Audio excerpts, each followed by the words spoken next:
My district. Okay, here, get over here, right. There we go. See, we get to see that. Lunch. I knew you guys would be in town, so I thought I'd swing by. Yeah, good to see you. Okay, you have a darker version of J.D. Vance going on right now. Not that I'm, anyway. Oh yeah, no, I represent. The new district is southern Blackhawk and northern Tama County, so entail a little bit of Cedar Falls. Kind of cut off on, for those that would know or know Cedar Falls well, obviously you do. Cut off on Green Hill Road. Bill's new; he just got here. Cut off on Green Hill and kind of John over University and then back down. So, sure. Yep.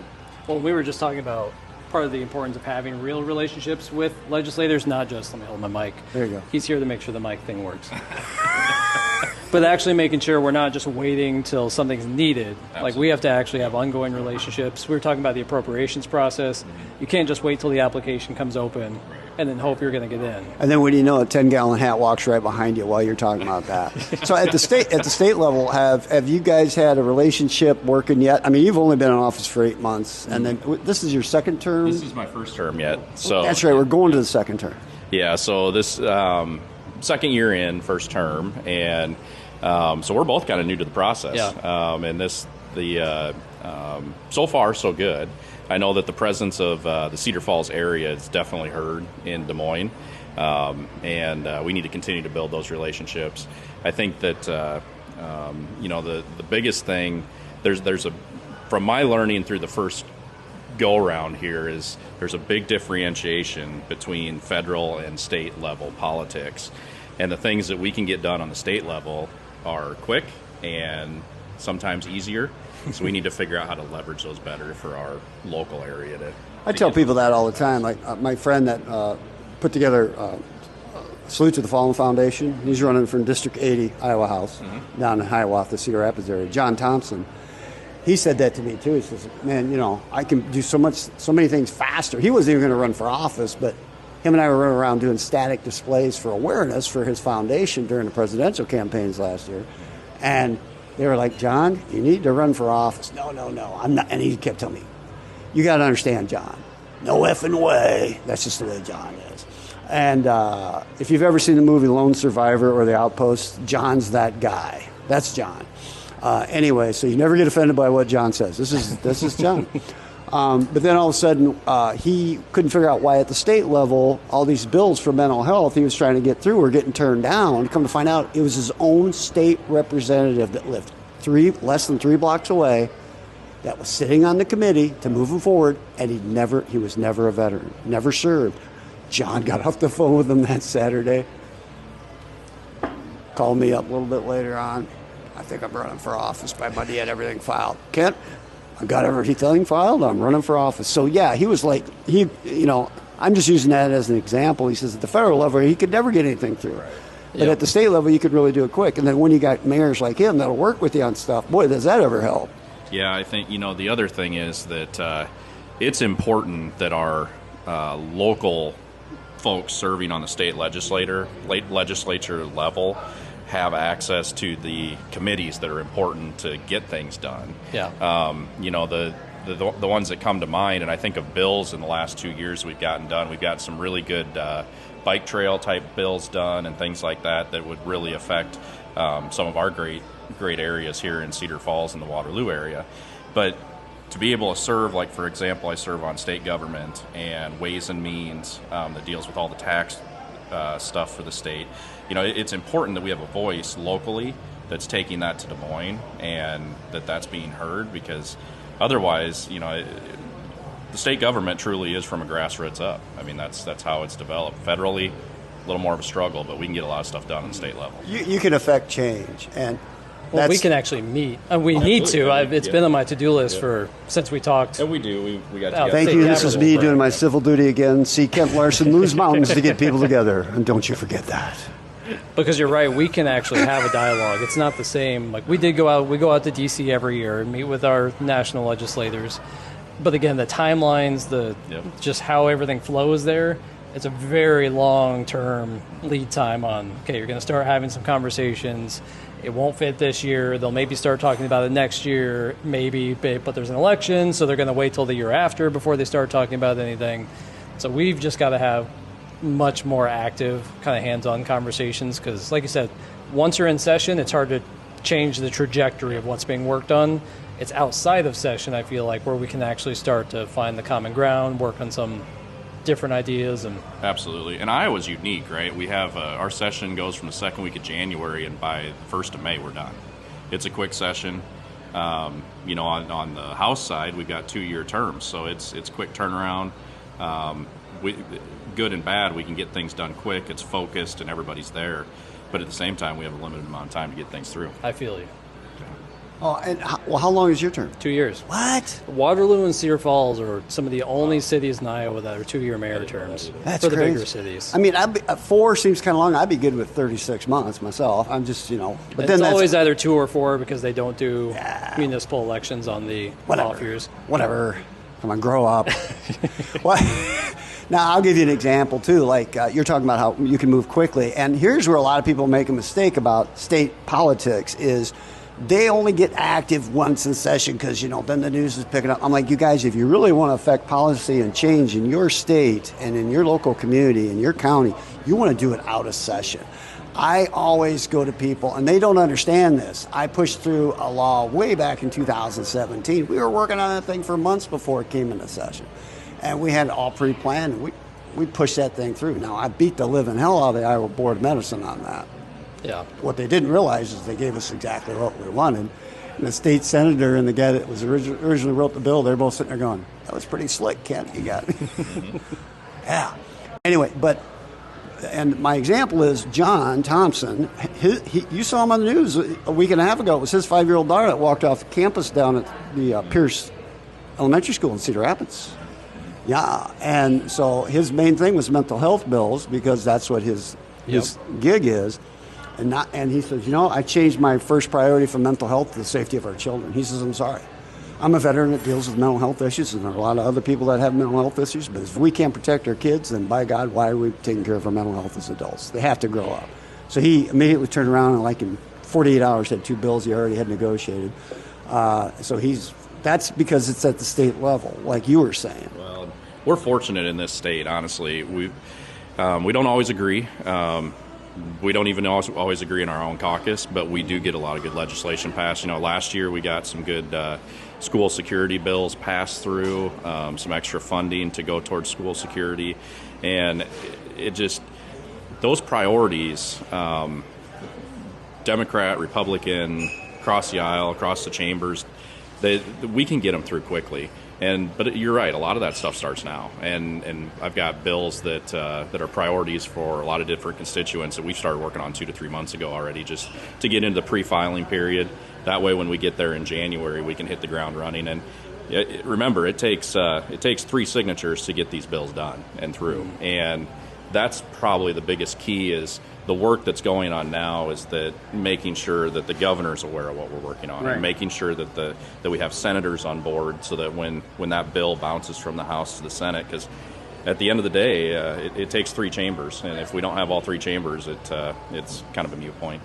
Hey, shout out to the Iowa Board of Medicine. Sorry, I didn't mean to hammer on you. We negotiated very well and in good faith. No, we actually did. They cooperated. Yeah. They realized we weren't going in a derogatory way to talk to them. They were surprised how we were like, well, hey, let's figure this out.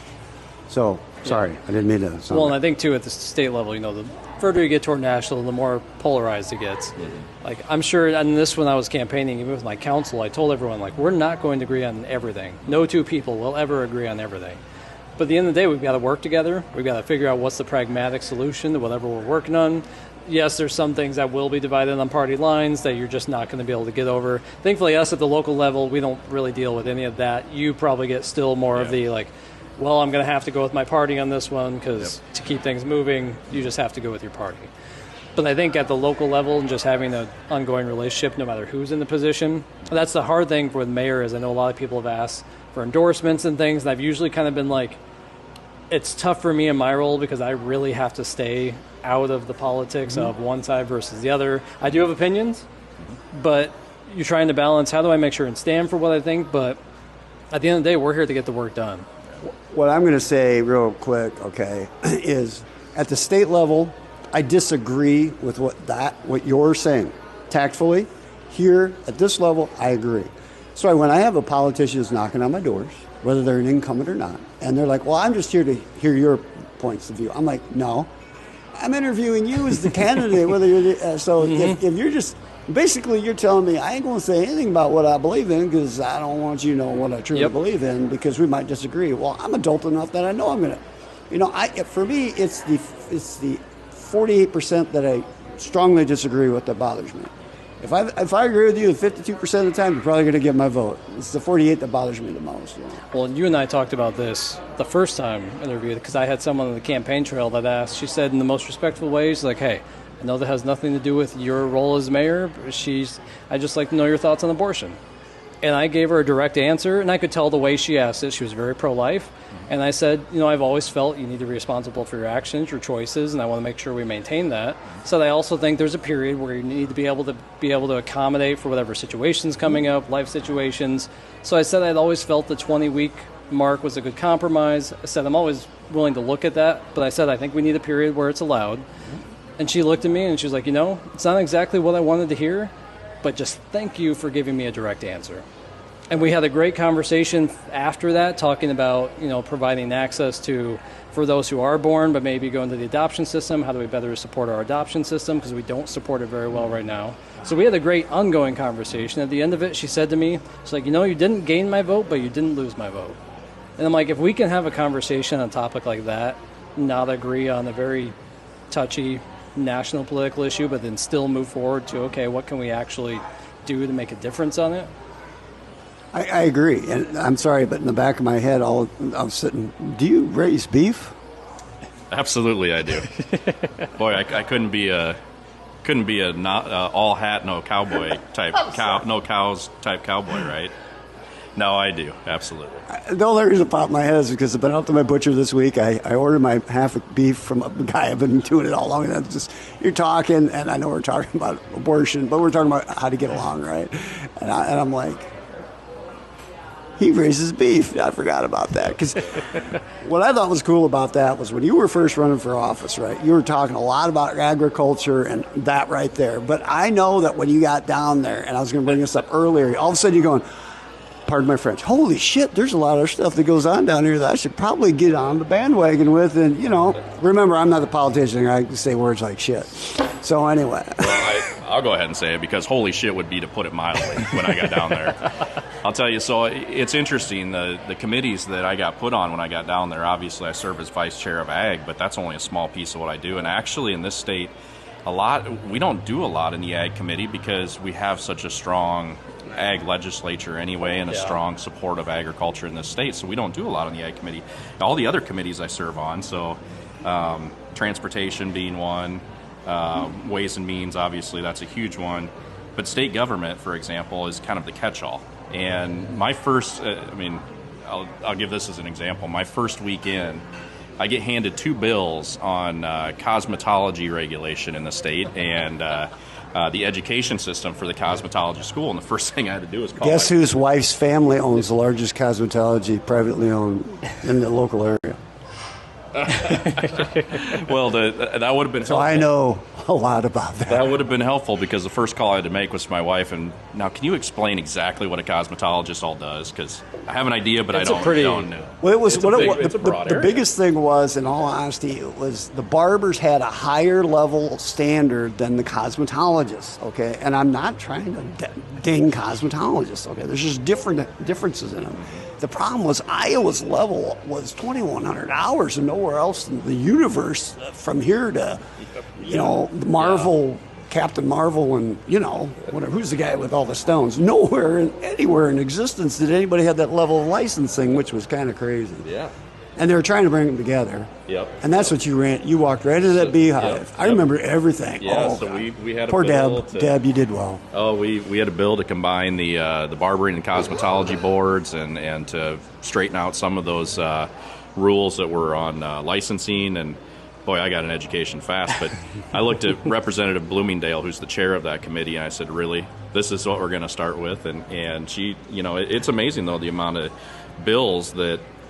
we all hear the top 10 on the news that throughout session, the big ticket bills, if you will, and honestly, the ones that affect our lives in a lot bigger ways are sometimes those bills that never even make the news. Yeah, because you know this too at the local level. The day-to-day job, 90% of the work never gets talked about, never gets brought up because it just happens behind the scenes. Yep. It's the few big controversial things or public things that come up that take up all the air in terms of the media side. Absolutely. And to your point earlier, Kent, that you made of folks locally need to be having those discussions. There's the more that we see and interact with folks coming down to the Capitol or that show up to our town halls or run into me on Main Street and just strike up a conversation, those are so critical. They're really important. What I tell everybody is they put their pants on just like you and their shoes on. Don't get all upset and get like, I'm going to get in their face. Too many people, they see all this flash and bang on it. Just, I've talked to so many politicians I don't align with at all, and I'm friends with them, and they're actually in office. I mean, Bob Kressig, he's been a Democrat from whatever, but he's done a lot of good things for Cedar Falls, and he was the first guy that really sat down with me and gave me a lot of respect for the lime law when I put it through, and just gave me all kind of hints, and I was like, Bob's my favorite Democrat, okay? Yep. But well, I've heard, just fairness to you, I've heard from people that have said that you are really good to work with, you're actually pragmatic, you're working on, okay, what's the actual difference we can make? That's good to hear. Well, the checks I'm sending them are really helping. I'll have to make sure to keep an eye out for those. So those might be getting lost in the mail. You might want to check the address. We got to switch to Bitcoin or cash. It's really getting wild.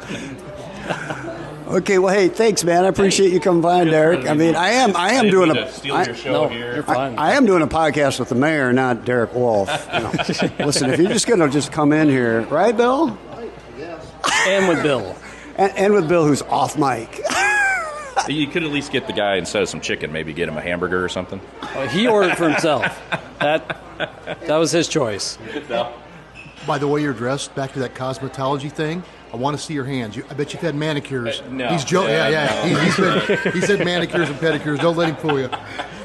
Supple Hands was not on his campaign website. Barbers could do pedicures, but they couldn't do manicures. Really? Right? Oh, yeah. A lot of people didn't know that. Oh, yeah. Yep. There's that. There's. I like how you're quickly like, I don't want to relive this. Yeah. Don't. I think I lost part of my manhood learning all about that industry, so I really don't want to talk about it. I hang out with the bulls more often now than I do the cows just to try to get back. You know what I'm saying? I'm just curious if they were trying to send me a message about my haircut or something when they gave me all those bills. So now they just find it comical. So I enjoy working with them, but it's been good. Well, thank you for your work on our cosmetology. I look forward to continuing to connect here as we go forward. We do need to actually get together. There's a lot. We just need to, and it was when I ran too. My biggest priority was making sure that this area has a voice in Des Moines. I think that's what we need to continue to focus on. Well, and hey guys, I'll create a group text. Okay. Perfect. Deal. Perfect. Wait a second. Hey, Bill, can you take a picture of us real quick? So.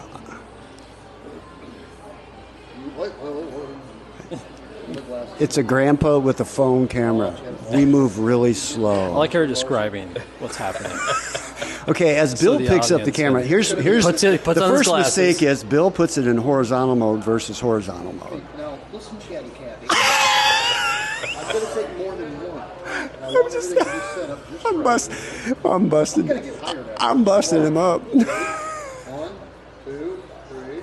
All right, now just don't move around, Kent, for that thumb. You can't be doing this. Ready? 1, 2, 3. That's the one. There we go. Wait, one more. I want to get that full sign in. There we go. 1, 2, 3. Got it. Thanks, Bill. Thanks for putting up with me. Well, you as well. The biggest question I got to ask is Iowa State or Iowa tomorrow? Iowa State. Panthers. Good answer. What a socially political. I actually got a dry erase marker. I was 20 minutes behind. I was actually going to put that right up behind us and have people walk in and say, hey, come here. Go. Iowa State. But I will say my wife is a huge Iowa fan, so it's going to have to be Iowa. Okay. Well, I'm an Iowa State alum, so my allegiance is tied to where my checks went. I'm sending you a video that I posted on my Facebook page earlier. Just when you get out of here, get on your phone, go to my personal page. It'll just remind you of the last 10 years playing Iowa. I'm sorry, Derek. Well. For what it's worth, we have an interfamily issue because her brother-in-law, who also went to ISU for Oh, I'm not going to get the. So it's for breeding cattle. Animal science. Animal most likely. science. Same yep. thing I did. Yeah. So he's a big ISU. Their whole family is. So there's some issues in the family. Well. Hey, real quick. Okay, well, who are you picking for Iowa State? Iowa State. So Without hesitation over there. Without I hesitation. have two kids that went to Iowa State. Well, my daughter-in-law and my son, they both got their PhDs through Iowa State, and then came here to UNI, and now they work at UNI. So the Panthers. So Panthers. I'm pulling